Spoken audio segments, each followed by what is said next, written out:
आप CSIR net या IIT jam math batches online offline class join कर सकते हैं। वेबसाइट का लिंक डिस्क्रिप्शन में है। अपनी सेल्फ स्टडी और प्रैक्टिस करने के लिए हमारी बुक्स परचेस करें। आप घर बैठे बैठे CSIR नेट IIT जैम की तैयारी हमारे लेटेस्ट रिकॉर्डेड वीडियोस से कर सकते हो। लिंक डिस्क्रिप्शन में मिल जाएगा। Get 40,000 plus question bank of all the universities in India absolutely free. Download DIPS Academy mobile app from Play Store. Subscribe our YouTube channel for more learning videos and discount on video courses. अधिक जानकारी के लिए description को ध्यान से पढ़े या QR code scan करिए। कर दो ये।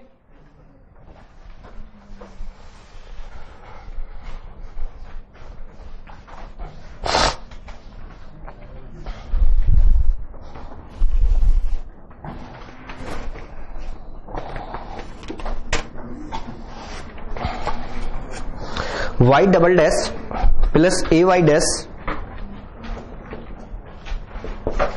y double dash plus ay dash plus by equal to 0। a एंड b belongs to r। a एंड b बिलोंग्स टू r। ये जो तुम्हारी बुकलेट है उसी का क्वेश्चन है। If y of x equal to x e की पावर माइनस 5x, वहां पे सिर्फ शायद 7 है या 5 है, देख लेना।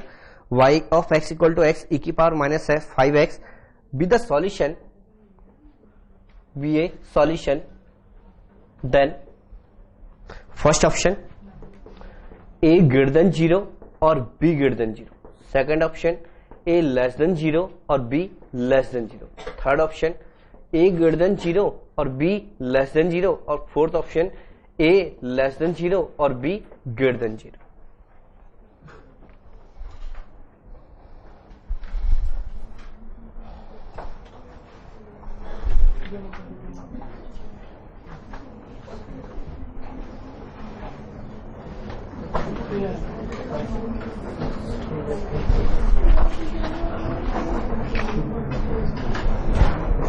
चलो 2 मिनट का टाइम देता हूं, विदाउट लॉजिक नहीं बोल रहा। ऐसा नहीं कि आंसर फर्स्ट हो जाएगा, मैं सिर्फ ये बोल रहा हूं कि लॉजिक होना चाहिए तुम्हारे पास। फर्स्ट आएगा, फर्स्ट क्यों आएगा? एक्सटेंस टू इन्फिनिटी पे ये सॉल्यूशन 0 पे जाएगा, तो ये इसका कौन सा ऑप्शन हो जाएगा? फर्स्ट। तुमने ठीक है, मैंने जो लॉजिक बताया उससे तुम्हारा ये आंसर आ गया। इस लॉजिक को छोड़ दें, कोई और लॉजिक बताओ। अगर मैं इसकी वैल्यू को जो एग्जाम में अगर मैं ये लॉजिक नहीं बताता, अभी तुम्हें जो लॉजिक बताया उसके अलावा सेकंड केस क्या बन सकता? पहले तुम्हें ये सारी चीज समझ आती है या नहीं आती? जैसे मैंने अभी तुम्हें जो पॉइंट बता रहा हूं उनको हम अप्लाई कर रहे हैं।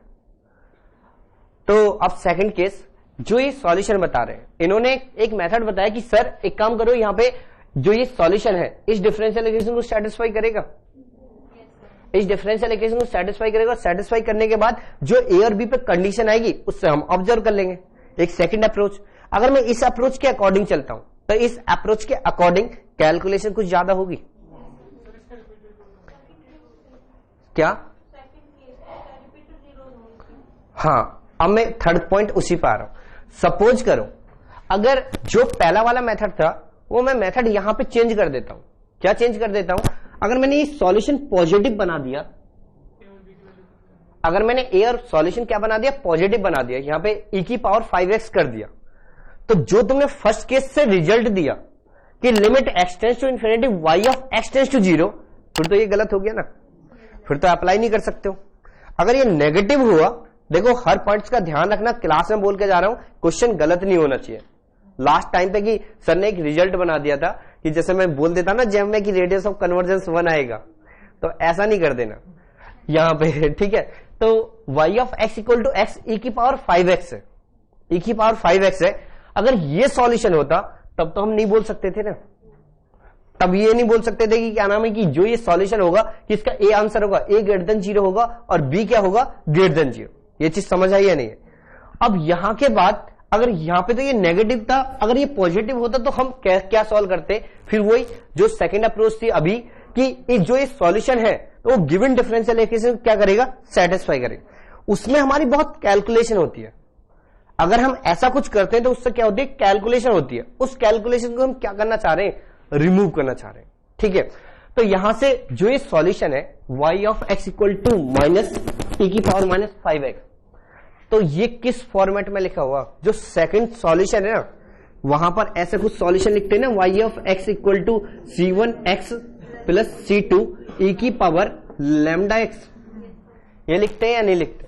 तो अगर c2 0 हो गया और c1 की वैल्यू 1 हुई तो यहां से y of x equal to x e की पावर लैम्डा x टाइप का सॉल्यूशन मिलेगा।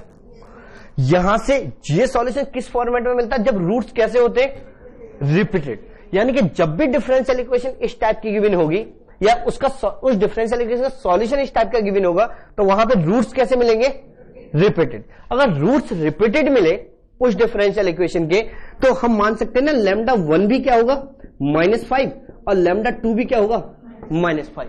तो सम कर सकते हो, अगर सम करता हूं तो लैम्डा 1 प्लस लैम्डा 2 की वैल्यू किसके इक्वल आएगी, -10 के, और लैम्डा 1 इंटू लैम्डा 2 की वैल्यू किसके इक्वल आएगी, 25 के। तो lambda 1 plus lambda 2 minus a equal to -10, तो a इक्वल टू क्या आ गया 10, और लैम्डा 1 इंटू लैम्डा 2 की वैल्यू b, और b की वैल्यू क्या आ गई 25। तो a भी पॉजिटिव मिला, b भी पॉजिटिव मिला, तो हमेशा a क्या मिलेगा, यहां के अकॉर्डिंग जो भी ये लैम्डा होगा वहां के अकॉर्डिंग ऑब्जर्वेशन कर सकते हो या नहीं कर सकते। तो जो भी हम मिलेगा तो यहां से हम बोल सकते हैं a क्या है ग्रेटर देन 0 और b क्या है ग्रेटर देन 0। तो जो सेटिस्फाई कराने वाला ऑप्शन है ना वो नहीं करोगे जब भी इस टाइप का इक्वेशन आएगी। नोट करो,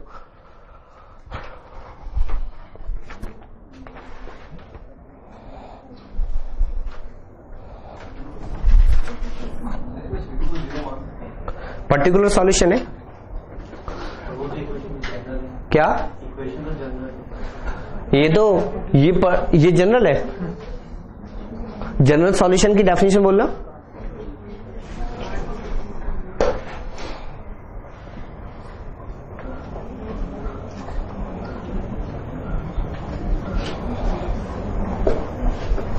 जो क्वेश्चन आया उसी के ऊपर एक और क्वेश्चन लिखो, इसके नीचे ऑप्शन लिखो 4, पहले इसे नोट करो इसी क्वेश्चन के।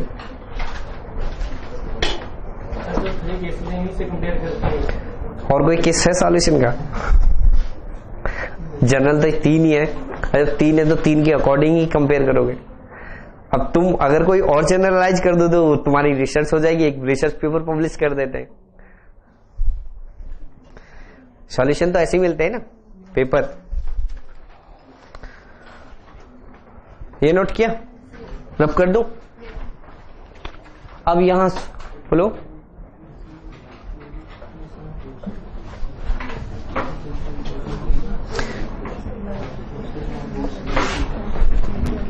लिखो, इसी के नेक्स्ट ऑप्शन लिखो, first option, there exist infinite A and B belongs to R, A and B belongs to R such that y of x equal to x e की power -5x is a solution of the differential equation। Solution लिखवा रहा हूं, आगे नहीं। Second, there exist unique A B belongs to R positive such that y of x equal to x e की power -5x is a solution। और third option, there exist a belongs to R positive, B belongs to R negative such that differential equation has a solution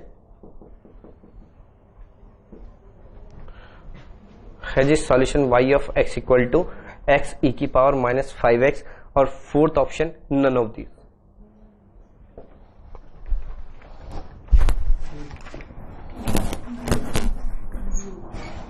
B option होगा या नहीं,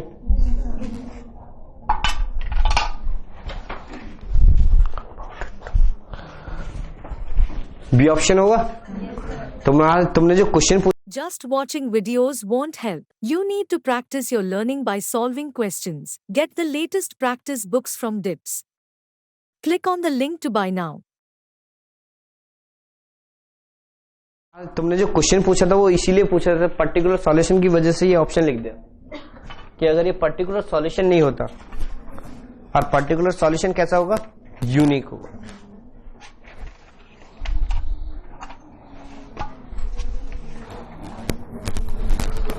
रब कर दो ये। अब देखो जो तुम्हारे पास इंफॉर्मेशन है उसका यूज कैसे करते हो तो, ठीक है। एक क्वेश्चन लिख रहा हूं, लास्ट ईयर जो 16 का पेपर है गेट का, उसमें क्वेश्चन पेपर में पूछा गया था। लिखो let y double dash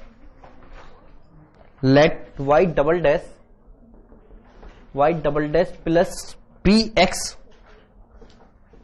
y dash plus qx y equal to 0, y equal to 0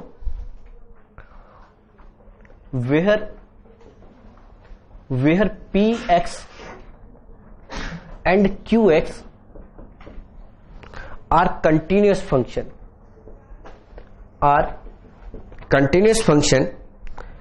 if y1 equal to 2 sin x minus cos x, 2 sin x plus cos x, और y2x equal to sin x minus 2 cos x are to Li solution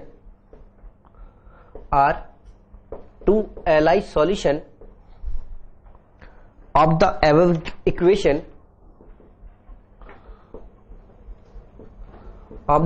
equation, then mod 4p0 plus 2q1 mod is equal to,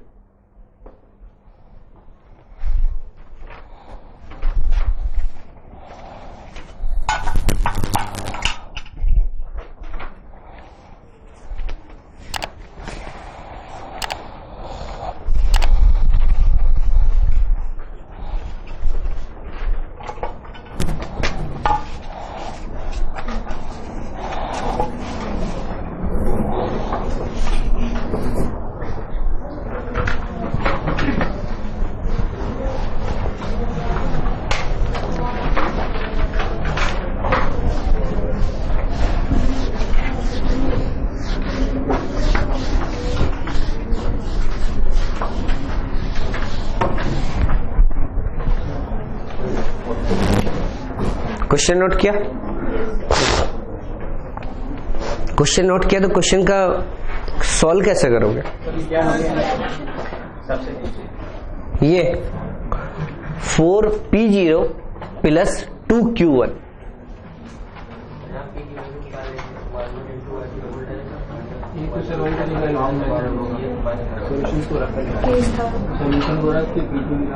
चलो एक method तुमने बताया कि sir रोस्किन की help से find out करें। आप ठीक है, और कोई? दोनों का सम कर दूं माइनस पी के इक्वल, दोनों का सम कर दूं तो पी के इक्वल, और दोनों का प्रोडक्ट कर दूं तो कि एक सम और प्रोडक्ट करके पी और क्यू के इक्वल भी आएगा क्या? क्या ये रूट्स हैं इसके? हाँ सॉल्यूशन है, बोल सकते हो। और कोई मेथड? देखो जैसे जैसे कॉम्बिनेशन मिल रहे ना, ऐसे ऐसे सॉल्यूशन नोट कर लिया करो कि हमें क्लास से क्या मिला। उन्होंने रोस्किन का कंसेप्ट दिया, बहुत अच्छा कंसेप्ट था। लास्ट ईयर गेट के पेपर में पूछा गया, 1 मार्क्स में क्वेश्चन पूछा जा रहा है, तो कैलकुलेशन तो तुमसे पूछेंगे नहीं। पहला क्वेश्चन तो ये आना चाहिए। तो पी तो निकल जाएगा, फिर क्यू उसको सेटिस्फाई करा देंगे तो क्यू की इक्वेशन भी मिल जाएगी। ठीक है, एक मेथड है कि अगर ये सॉल्यूशन है तो गिवन डिफरेंशियल इक्वेशन को सेटिस्फाई करेंगे। जैसे हमने ये क्वेश्चन किया था y1 x equal to x और y2 x equal to x e की पावर x, ये क्वेश्चन किया था। यहां पे p और q जैसे फाइंड आउट किए थे ऐसे यहां पे फाइंड आउट कर सकते हो, यहां पे भी फाइंड आउट कर सकते हो या नहीं कर सकते?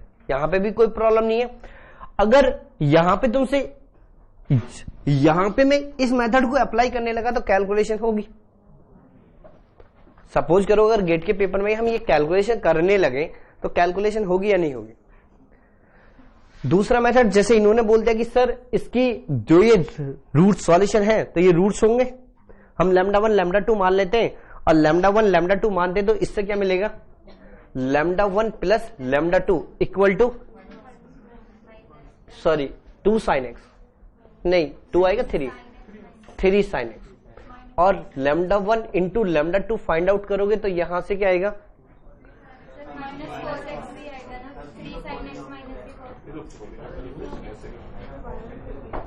Three sine x minus cos x, और लैम्डा 1 माइनस लैम्डा 2 करोगे तो यहां से क्या आएगा, सब्ट्रैक्ट करोगे पहली इक्वेशन से दूसरी इक्वेशन को, तो साइन एक्स और माइनस माइनस प्लस हो जाएगा, प्लस 3 कॉस एक्स। तो दोनों इक्वेशन को सॉल्व कर दो तो लैम्डा 1 लैम्डा 2 मिल जाएगा, लेकिन फिर भी वही मिलेगा। या ये तो अप्लाई नहीं कर सकते, ये तो अप्लाई नहीं कर सकते। जिसने भी ये लॉजिक दिया मैंने ये सोचा ही नहीं है। प्रोडक्ट कर लो, प्रोडक्ट करके फिर लैम्डा 2 में मिल जाएगा। हाँ तो फिर क्या होगा,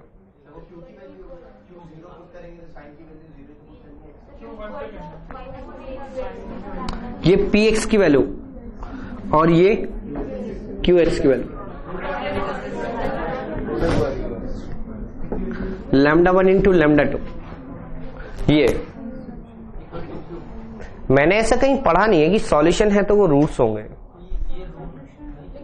पर्टिकुलर सॉल्यूशन भी तो ही है, ये भी तो बात है कि पर्टिकुलर सॉल्यूशन है।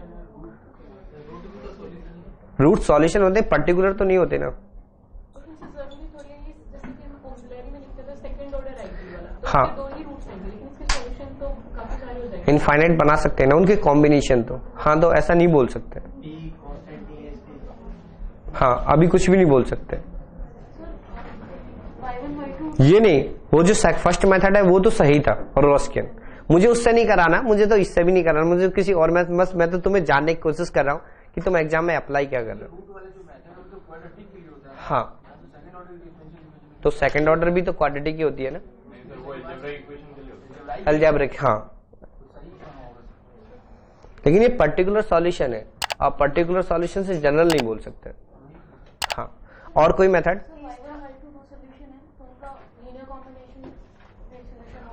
वो तो फिक्स है, उससे कर सकते हो। वो तो सॉल्यूशन, वो तो पहले बोल दिया ना कि y1 y2 सेटिस्फाई करेंगे तो p और q और उनका लीनियर कॉम्बिनेशन भी सेटिस्फाई करेगा। तो वहां से तो तुमने अपनी मुश्किलें खुद ही खड़ी कर दी। क्यों? क्योंकि पहले तो दो ही आर्बिट्रेरी कांस्टेंट है p और q, उन्हें सॉरी p और q फंक्शन है, उन्हें फाइंड आउट करना चाह रहे हैं। अब तुमने दो और कांस्टेंट ऐड कर लिए तो 4 इक्वेशन में कन्वर्ट कर दिया, 4 अननोन फाइंड आउट करने पड़ेंगे। तो तुम अपनी कैलकुलेशन खुद बढ़ा रहे हो। और कोई मेथड, अल्फा 0 और बीटा 1 आ जाएगा। हाँ थर्ड केस से कंपेयर करेंगे तो वो भी सही है, दोनों में एक ही आएगा। थोड़ा सा सोचते हैं, लीनियर कॉम्बिनेशन से, ठीक है। यहां से देखो जो इसका सॉल्यूशन है y1 और y2 वो e की पावर अल्फा x और c1 cos beta x plus c2 sign beta x की फॉर्म में दे रखा है। इसका सॉल्यूशन दे रखा है, नहीं दे रखा। और अगर मैं थोड़ी देर के लिए इस इंफॉर्मेशन को भी यूज ही नहीं करता हूं, दोनों सॉल्यूशन बाउंडेड है। और दोनों सॉल्यूशन बाउंडेड कब हो सकते हैं? जब अल्फा लेस देन 0 हो, सॉरी px 0 हो और qx क्या मिल जाए, ग्रेटर देन 1 मिल जाए। अब यहां से देखो, अगर वो इंफॉर्मेशन ही यूज करता तो यहां से अल्फा क्या मिलना चाहिए, 0, तो इंप्लाइज px इक्वल टू 0। अगर मैं ये इंफॉर्मेशन यूज कर लूं कि दोनों सॉल्यूशन कैसे हैं, दोनों सॉल्यूशन कैसे हैं, बाउंडेड, तो px को बाउंडेड सॉल्यूशन कब मिलते हैं, जब px कैसा होना चाहिए, 0 होना चाहिए। और qx जो रूट्स है वो लैम्डा 1 किसकी फॉर्म में मिलेगा, lambda 1 equal to alpha plus i beta की फॉर्म में मिलेगा। अब बीटा एंगल कितना दे रखा दोनों में, 1, तो बीटा की वैल्यू कितनी होगी, 1, तो qx इक्वल टू क्या मिलेगा, 1 मिलेगा। अब ये चीज समझ नहीं आई, qx इक्वल टू 1 क्यों मिलेगा, ये चीज समझ आई या नहीं आई? तो यहां से p0 की वैल्यू क्या मिलेगी? Hope you are liking these learning videos. Want to study with Dubey Sir Live? Join our offline online batches for CSIR NET Maths and JAM. Visit our website or click on the link highlighted to know more. Zero की value क्या मिल जाएगी? Zero. और Q1 की value क्या मिल जाएगी? 1। तो इस total की वैल्यू क्या मिल जाएगी? 2। तो कैलकुलेशन नहीं करनी थी, क्वेश्चन में कैलकुलेशन नहीं करनी थी। जो तुम्हारे पास रिजल्ट है उनको अप्लाई कितने अच्छे तरीके से कर रहे हो वो डिपेंड करेगा।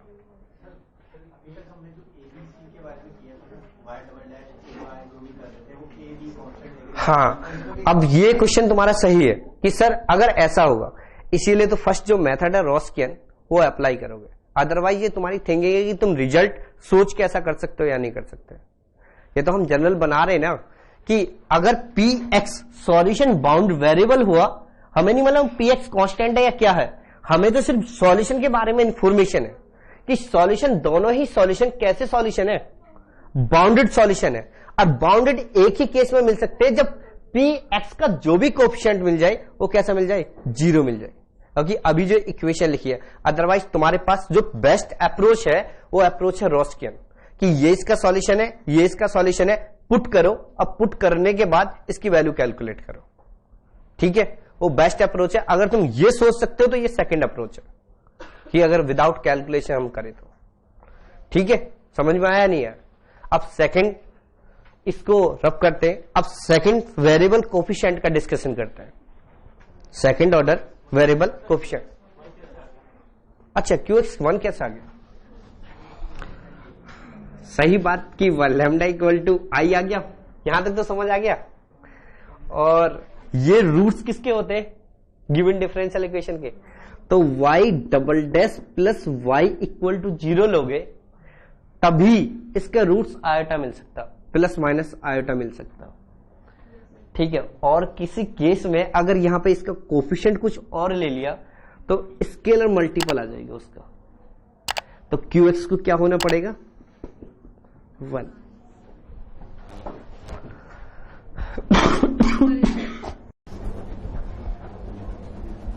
क्या बोल रहे हो?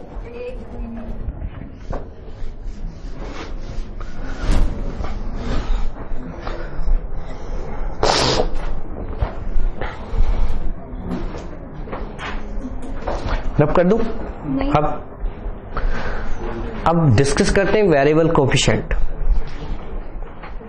वेरिएबल कोफिशिएंट, वेरिएबल कोफिशिएंट में भी जनरल इक्वेशन डिस्कस नहीं कर रहे, अभी डिस्कस कर रहे हैं एक पर्टिकुलर इक्वेशन जिसके रूट्स इस फॉर्मेट में मिलते हैं। जो अभी हमने इक्वेशन सॉल्व किए कांस्टेंट कोफिशिएंट उसी फॉर्मेट में मिलेंगे। तो लिखो Cauchy Euler equation, Cauchy Euler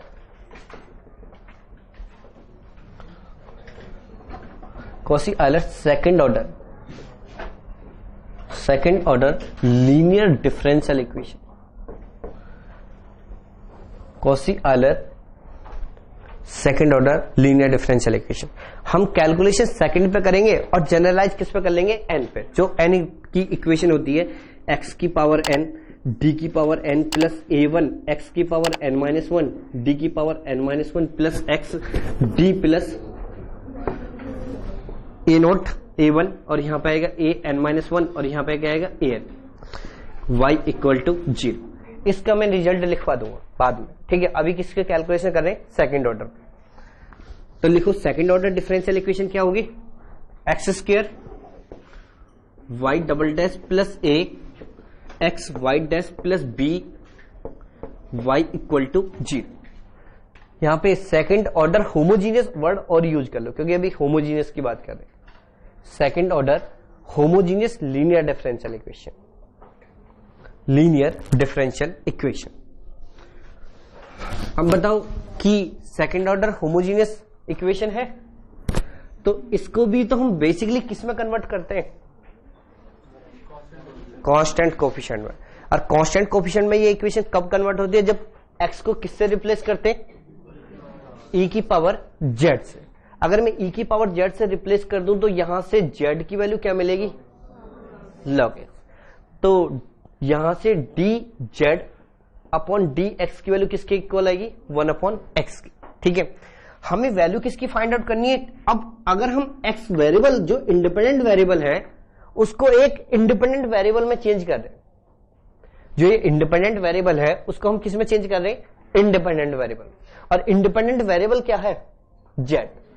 तो dy अपॉन dx, जो y डिपेंडेंट वेरिएबल है, अब इसका डेरिवेटिव किसके रेस्पेक्ट में कर रहे हैं, x के रेस्पेक्ट में। तो इसको मैं कुछ ऐसे लिख सकता हूं, dy upon dz into dz upon dx। अब dz अपॉन dx की वैल्यू क्या, आप CSIR नेट या IIT jam math batches online offline class join कर सकते हैं। वेबसाइट का लिंक डिस्क्रिप्शन में है। अपनी सेल्फ स्टडी और प्रैक्टिस करने के लिए हमारी बुक्स परचेस करें। आप घर बैठे बैठे CSIR नेट IIT जैम की तैयारी हमारे लेटेस्ट रिकॉर्डेड वीडियोस से कर सकते हो। लिंक डिस्क्रिप्शन में मिल जाएगा। Get 40,000 plus question bank of all the universities in India absolutely free. Download DIPS Academy mobile app from Play Store. Subscribe our YouTube channel for more learning videos and discount on video courses. अधिक जानकारी के लिए description को ध्यान से पढ़ें या QR code scan करिए।